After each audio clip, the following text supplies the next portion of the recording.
जय माँ चंद्रघंटा। आप सभी पर माँ चंद्रघंटा की कृपा सदैव बनी रहे। प्रिय श्रोताओं, आज नवरात्रि का तीसरा दिन है और इस शुभ अवसर पर अब आप सभी सुनेंगे माँ चंद्रघंटा की संपूर्ण कथा। दुर्गा के 9 स्वरूपों में तृतीय रूप में पूजित माँ चंद्रघंटा का स्वरूप अद्भुत, तेजस्वी और दिव्य है। उनका नाम चंद्रघंटा उनके मस्तक पर सुशोभित अर्धचंद्र के कारण पड़ा, जो घंटे के आकार का प्रतीक होता है। उनके स्वरूप की उपासना करने से साधक को साहस, निर्भयता और आध्यात्मिक चेतना की प्राप्ति होती है। माँ चंद्रघंटा का यह स्वरूप हमें साहस, शक्ति और विजय का संदेश देता है। माँ की कृपा से भय दूर होता है और साधक को दिव्य आभा प्राप्त होती है। पौराणिक कथा के अनुसार जब देवी पार्वती ने कठोर तपस्या कर भगवान शिव को पति के रूप में प्राप्त किया, तब उनका विवाह एक सामान्य गृहस्थ की तरह नहीं बल्कि एक योगी और महादेव के अनुरूप होना निश्चित हुआ। भगवान शिव जब बारात लेकर कैलाश से निकले, तब उनका रूप अत्यंत भयंकर था। वे गले में सर्प धारण किए हुए, शरीर पर भस्म लगाए हुए रुद्र रूप में थे। शिवंग भी अघोरी, भूत, प्रेत और पिशाचों के रूप में उनके साथ साथ चल रहे थे। राजा हिमालय और देवी पार्वती की माता मैना ने जब यह सब रूप देखा तो वे भयभीत हो गई। तब माँ पार्वती ने अपने दिव्य शक्ति रूप को प्रकट किया। उन्होंने अपने मस्तक पर अर्धचंद्र धारण कर लिया, 10 भुजाओं में शस्त्र धारण किए और सिंह पर आरूढ़ होकर अपने दिव्य, सौम्य तथा रौद्र रूप का संतुलन साध लिया। उनके मस्तक पर घंटे के आकार का अर्धचंद्र उनकी देवीय शक्ति का प्रतीक बना। माँ चंद्रघंटा ने अपने स्वरूप से भगवान शिव को शांत किया, उनकी बारात को सौम्य रूप दिया, जिससे विवाह का माहौल भक्तिमय और मंगलमय बन सका। इस प्रकार माँ चंद्रघंटा का अवतरण हुआ, जिनकी पूजा से सभी भय और नकारात्मक शक्तियां समाप्त हो जाती है। प्राचीन काल में चंपावती नगर के राजा चंद्रकेतु अपने न्यायप्रिय शासन के लिए प्रसिद्ध थे, लेकिन एक बार उन्होंने अज्ञानता में एक तपस्वी ऋषि का अपमान कर दिया। क्रोधित होकर ऋषि ने राजा को श्राप दिया कि उनका राज्य अराजकता और भय से भर जाएगा।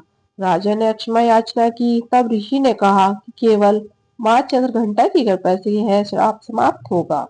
ऋषि के श्राप के प्रभाव से चंपावती नगरी में असुरों और दुष्ट शक्तियों का प्रभाव बढ़ गया। प्रजा भयभीत थी, व्यापार ठप हो गया और अंचल संकट में आ गया। चारों ओर हाहाकार मच गया। राजा चंद्रकेतु स्वयं भी मानसिक कष्टों और भयंकर दुष्प्रभाव से घिर गए। राजा ने पुण्य उन्हीं ऋषि की शरण ली जिन्होंने उन्हें माँ चंद्रघंटा की आराधना का उपाय बताया था। उन्होंने कहा, राजन, नवरात्रि के तीसरे दिन माँ चंद्रघंटा की साधना करो। उनके घंटे की दिव्य ध्वनि तुम्हारे राज्य के समस्त संकटों को नष्ट कर देगी। राजा ने अपने मंत्रियों और पुरोहितों के साथ माँ चंद्रघंटा की कठोर तपस्या शुरू कर दी। नवरात्रि के तीसरे दिन जब माँ की स्तुति की गई, तब आकाश में दिव्य प्रकाश प्रकट हुआ और माँ चंद्रघंटा स्वर्णमणिकाभा के साथ सिंह पर विराजमान होकर प्रकट हुई। उनके घंटे की ध्वनि से समस्त नकारात्मक शक्तियां नष्ट होने लगी। माँ चंद्रघंटा के प्रकट होने से चंपावती नगरी में फैली अराजकता समाप्त होने लगी। उनके घंटे की ध्वनि से सभी दुष्ट असुर भयभीत होकर भागने लगे। माँ ने अपने त्रिशूल से समस्त दानवों का संहार कर दिया और नगर में पुण्य शांति स्थापित हुई।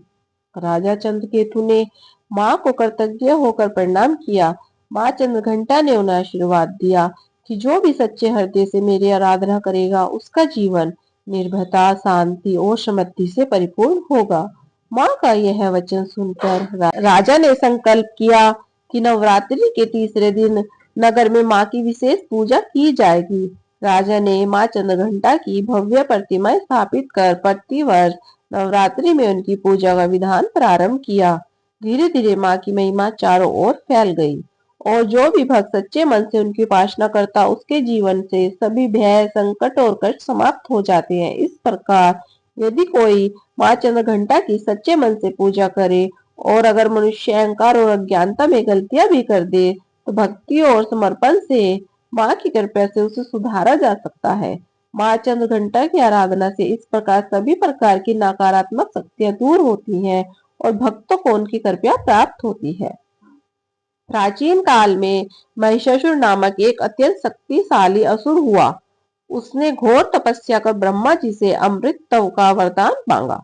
ब्रह्मा जी ने कहा, अमृत तव संभव नहीं है, लेकिन वह किसी भी देवता या पुरुष के हाथों नहीं मारा जाएगा। यह वरदान दिया। महिषासुर ने अपने इस अजयता का संकेत समझकर त्रिलोक में आतंक मचाना शुरू कर दिया।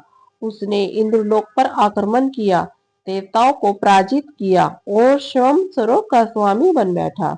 भयभीत देवता भगवान विष्णु और शंकर जी के पास पहुंचे और महिषासुर के विनाश का उपाय पूछा। तब सभी देवताओं की ऊर्जा से एक अद्भुत शक्ति प्रकट हुई। यह शक्ति देवी दुर्गा का तेजस्वी रूप थी, लेकिन जब उन्होंने देखा कि महिषासुर छल और क्रूरता से आक्रमण कर रहा है, तब वे एक और रौद्र रूप में प्रकट हुई, माँ चंद्रघंटा। तब उनके मस्तक पर अर्धचंद्र था, जो घंटे के समान प्रतीत होता था। उनका दिव्य रूप अत्यंत तेजस्वी था और उनकी 10 भुजाओं में अस्त्र शस्त्र चमक रहे थे। वे सिंह पर आरूढ़ होकर रणभूमि में गर्जना कर रही थी।